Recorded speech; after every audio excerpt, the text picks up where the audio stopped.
지금 이 시간 가장 따끈따끈한 시사 이슈를 가장 쉽고 흥미롭게 소개해드립니다. 정상근 기자와 함께하는 정상근의 정상근무 이상무, 어서 오십시오. 네, 안녕하십니까. 네, 반갑습니다. 네, 반갑습니다. 자, 오늘도 최근 이슈들 한번 흥미롭게 정리를 해주실 텐데 네. 본격적으로 들어가기 앞서서 오늘도 퀴즈를 함께 풀어보고 가겠습니다.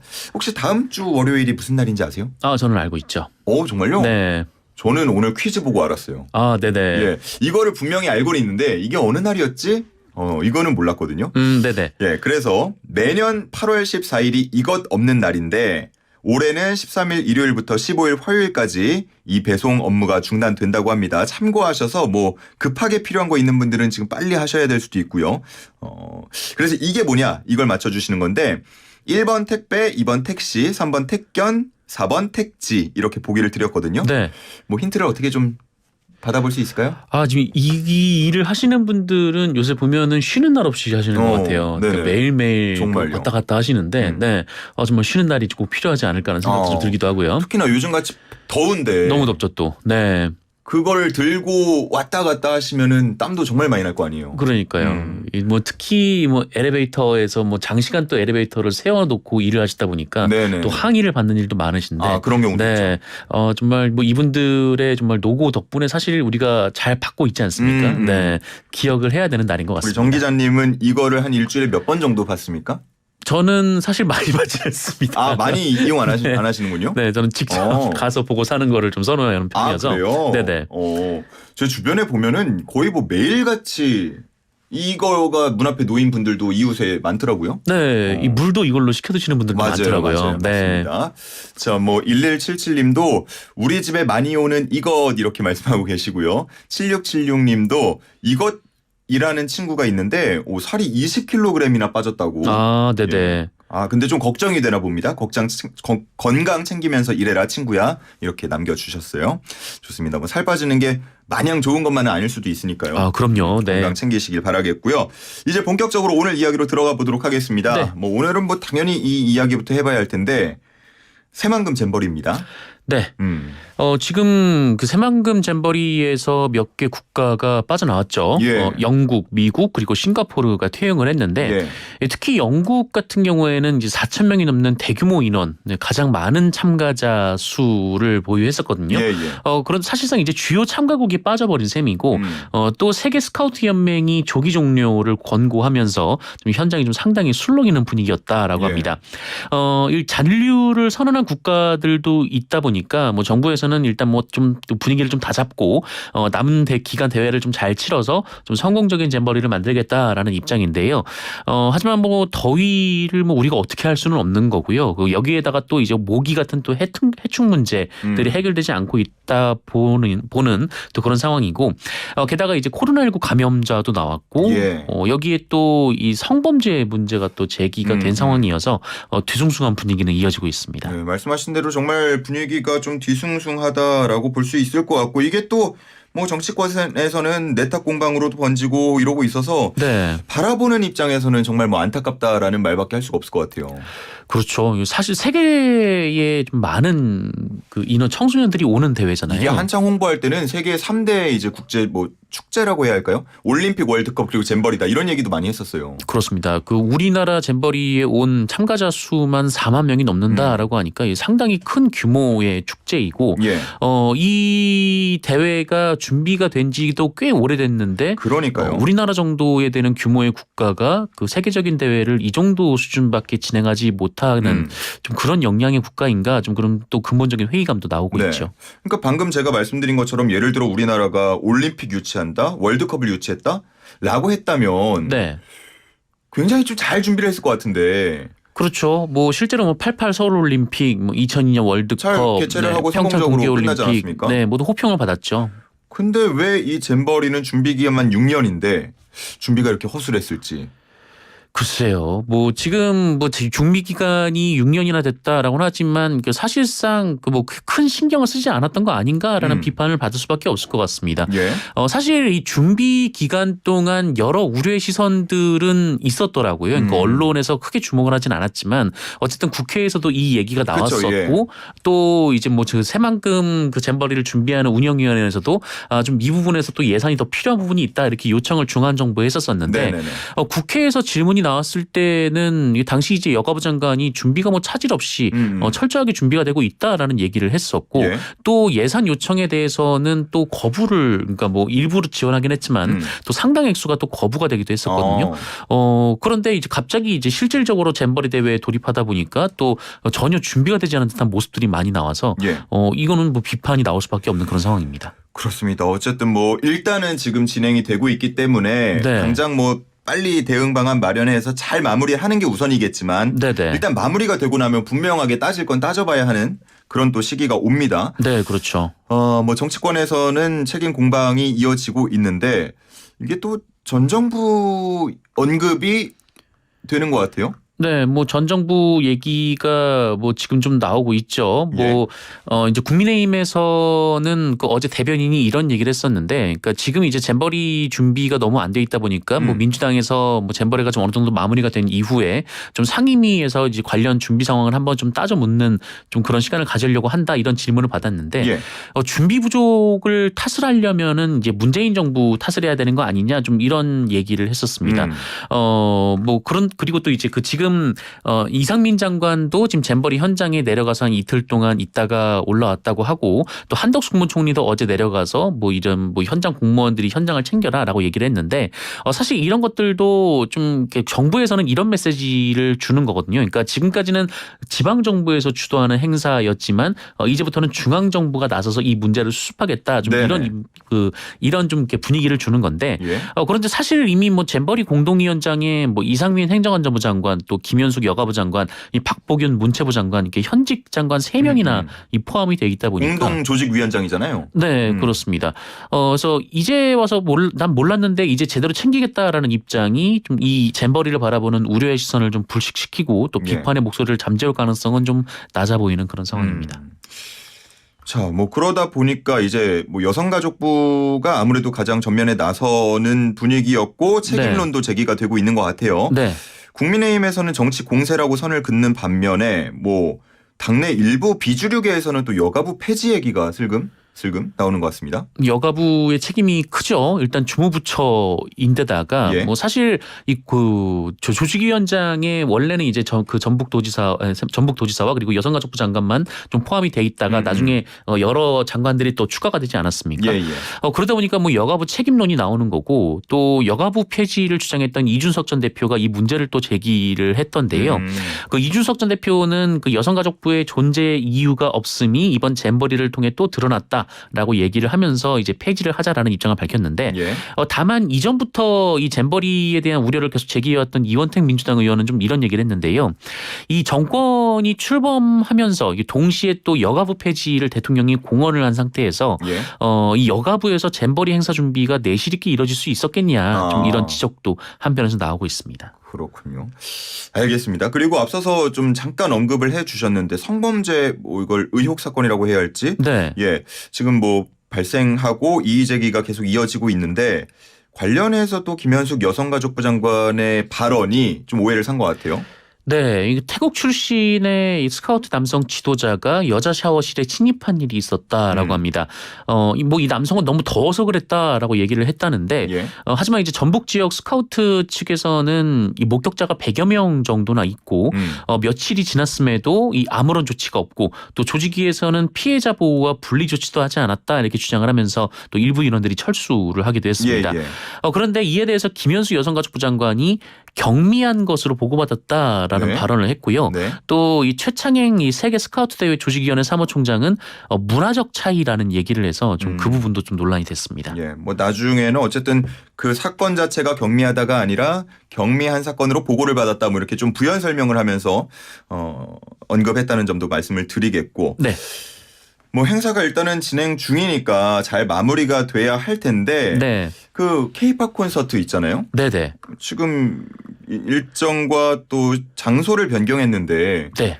이게 또 축구 팬들 사이에서는 꽤나 항의가 있는 것 같아요. 결국은 그 월드컵 경기장을 사용하면서 전북의 홈 경기는 다른 곳으로 밀리거나 일정이 네. 밀리거나 다른 곳에서 펼쳐지게 됐더라고요. 네, 그렇게 됐죠. 원래 이 K-팝 콘서트가 원래 어제 할 예정이었거든요. 근데 이 폐영식이 열리는 11일로 밀렸고, 예. 이제 기존 공연장에서는 대원들의 건강 관리가 어렵다는 이유로 이제 전주 월드컵 경기장에서 치르기로 했습니다. 뭐 아무래도 뭐 지붕도 있고, 그렇죠. 예. 네, 뭐 대규모 인원도 수용도 가능하니까요. 그런데 이렇게 결정을 하다 보니까 뒤따르는 문제들이 몇 가지가 발생을 하고 있는데, 일단 첫 번째는 출연진 변화입니다. 연예인들 바쁘잖아요. 그렇죠. 이 K-팝 아티스트들이 이 스케줄 조정이 굉장히 좀 어렵지 않습니까? 그러다 보니까 뭐 일부 출연진의 변화가 있을 것으로 보이는데요. 뭐 비판 여론이 워낙 높다 보니까 이 정부에서는 좀 세계적인 한류 스타를 초청하기 위해서 좀 고심을 하고 있는 것 같더라고요. 네.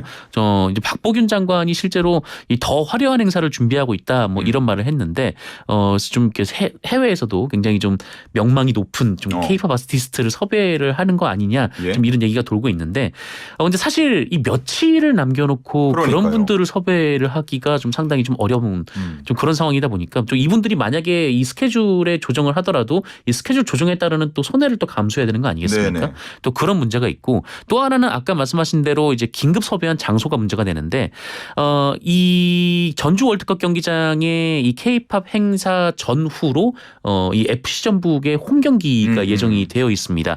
그런데 이 두 경기가 모두 다 지금 일정이 변경이 된 그런 상황이거든요. 이 전북 FC의 감독이 외국 분이신데 이분이 이 얘기를 하면서 본인이 태어나서 한 번도 겪어보지 못한 일이다. 좀 이렇게 좀 불만을 또 드러냈습니다. 예. 근데 그 무대를 어쨌든 또 설치를 해야 될 거 아니에요? 그렇죠. 요즘같이 더운데 이거 시간도 좀 정해져 있잖아요. 이거 일할 수 있는 시간도 좀 정해져 있고. 맞습니다. 무대 다 설치하고 진행하는 게 가능은 하니까 이렇게 못 박은 거겠죠? 아무래도 이 작업자분들께서 굉장히 오랜 시간 작업을 하셔야 될 것 같고, 게다가 이 4만 명이 보는 공연 아니겠습니까? 예. 이 무대가 보통 커서는 안 되거든요. 예. 네. 크기도 크기고 안전도 담보가 돼야 되니까요. 네, 그렇습니다. 뭐 이제 전주 월드컵 경기장에서 뭐 대규모 인원 관리를 해봤기 때문에 뭐 그 문제는 큰 문제가 없을 것이다라고 이 박병원 장관은 얘기를 하고 있습니다만, 예. 근데 어쨌든 이 무대를 설치하는 과정 그리고 철거하는 과정이 굉장히 좀 빠르게 진행이 돼야 되기 때문에 이 작업자분들의 안전도 한편에서는 좀 우려가 되는 그런 상황입니다. 이거는 뭐 전문 분야는 아니시겠지만. 네. 소속사 입장에서 네네. 어쨌든 정부가 야 이거 좀 잘 마무리해야 되니까 일정 바쁘겠지만 와서 공연 좀 해달라 같이 하자 이렇게 부탁하면 조금 난감하겠죠? 뭐 아무래도 뭐 그렇죠. 뭐 이분들은 그냥 움직이는 시간 1분 1초가 다 수익과 직결된 부분 아니겠습니까? 그러니까 아티스트 개인이 버는 돈도 있지만 그 회사 운영에 굉장히 좀 큰 역할을 담당하기도 하기 때문에 예. 이분들이 뭐 짧은 시간 여기서 공연을 한다고 해도 그 전후로 소요되는 시간 또 리허설 시간 이런 것도 있기 때문에 그냥 뭐 하루 이틀이 그냥 다 스케줄이 변경이 돼야 되는 거거든요. 이분들 입장에서는 굉장히 난감할 수밖에 없죠. 알겠습니다. 뭐 모쪼록 일단은 뭐 이러나 저러나 잘 마무리가 됐으면 좋겠고 참여한 분들 뭐 다치거나 뭐 몸 상하거나 이런 일 없이 네네. 잘 마무리가 돼서 고구로 다 잘 돌아갔으면 좋겠습니다. 뭐 잘잘못은 이후에 더 따지는 걸로. 네네. 그렇죠. 자, 다음 주제는요. 윤관석 의원과 또 이성만 의원 구속영장이 청구가 됐었는데 윤관석 의원은 구속이 됐고 이성만 의원의 구속영장은 기각이 됐습니다. 네. 차이가 나는 이유는 뭘까요? 아무래도 이 사건에서의 역할에 따른 차이가 아닐까 예. 이렇게 언론에서 여러 분석이 나왔는데요. 일단 그 윤관석 의원에 대한 구속영장이 발부되면서 법원에서는 증거인멸의 염려가 있다. 이 사유를 굉장히 좀 짧게 밝혔습니다. 예. 그러니까 검찰이 제시한 좀 여러 증거에도 불구하고 좀 혐의 사실을 부인하는 것이 좀 영향을 미친 것 같고요. 반면 이성만 의원에 대한 영장 기각 사유는 그 윤관석 의원에 비해서는 비교적 길게 나왔는데요. 혐의에 관한 자료들이 상당 부분 확보되어 있는 현재까지 이 수사 내용과 피의자의 관여 경위, 관여 정도 뭐 이런 것들을 감안할 때 구속의 사유와 필요성을 인정하기 어렵다라는 내용이었습니다. 예. 이 얘기는 결국 이 사건에서의 역할에 이제 두 의원의 차이가 좀 있었다는 건데, 윤관석 의원은 이 전당대회를 앞두고 직접 국회의원들에게 돈봉투를 나눠준 혐의를 받고 있고요. 이성만 의원은 이때 돈봉투를 받은 20명 중에 한 명으로 좀 알려져 있습니다. 뭐 이후에 또 다른 역할도 있기는 하지만 그러다 보니까 이 사건의 줄기에서 윤관석 의원의 위치가 좀 이성만 의원보다 좀 더 핵심적인 역할을 맡고 있기 때문에 여기서 아마 그 두 의원의 예. 운명이 갈렸던 것 같습니다. 뭐 어쨌든 이 이후에 민주당 측에서는 이 검찰이 야당에는 찬설이 여당에는 봄바람 같다라는 표현을 하기도 했는데 황보승희 의원 또 김연아 전 의원 등을 함께 거론한 것 같아요.